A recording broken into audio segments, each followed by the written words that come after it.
Glen Powell's upcoming action movie Hit Man has the potential to break a bit of a dry spell for one of the greatest modern independent filmmakers, Richard Linklater.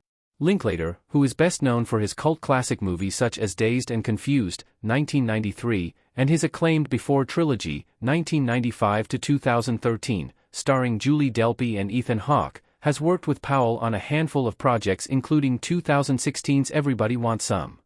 Powell rose to prominence as a co-star in 2022's groundbreaking Top Gun: Maverick. After premiering at the Venice Film Festival in September 2023, Hit Man is slated for a June 7, 2024 release on Netflix and will receive a limited theatrical run this spring.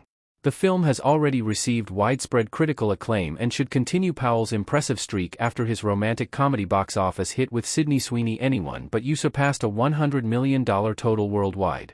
Linklater and Powell co-wrote the screenplay for Hit Man, which was based on the Texas Monthly article by Skip Hollandsworth. Hit Man looks like Richard Linklater's first really good live-action movie since 2016. With all the acclaim for Hit Man coming out of the Venice Film Festival, the Linklater action comedy is poised to become the celebrated filmmaker's biggest live-action hit movie in nearly 10 years. 2016's Everybody Wants Some was Linklater's last really good live-action movie, although it did not have the box office performance to back up its acclaim, raking in just under $5.5 million worldwide.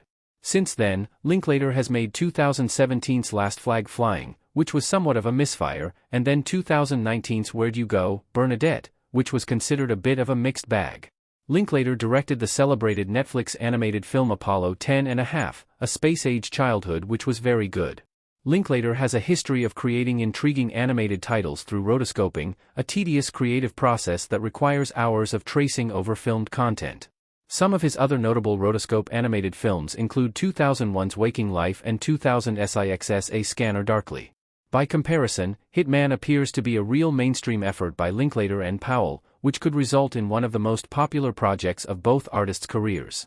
Glen Powell and Richard Linklater's Hit Man will continue their winning trend. Glen Powell and Adria Arjona in Hit Man. Powell first acted for Linklater in Fast Food Nation, 2006, an underrated satirical comedy that also starred Greg Kinnear, Bruce Willis, and Paul Dano. The other two films that Powell and Linklater have collaborated on, Everybody Wants Some and Apollo 10.5, were critical successes, indicating that Hit Man will extend their notable winning streak. The continued success of Hit Man could also establish Powell's abilities as a screenwriter, especially after being amplified by Linklater's endorsement, considering it's his first writing credit in a major motion picture.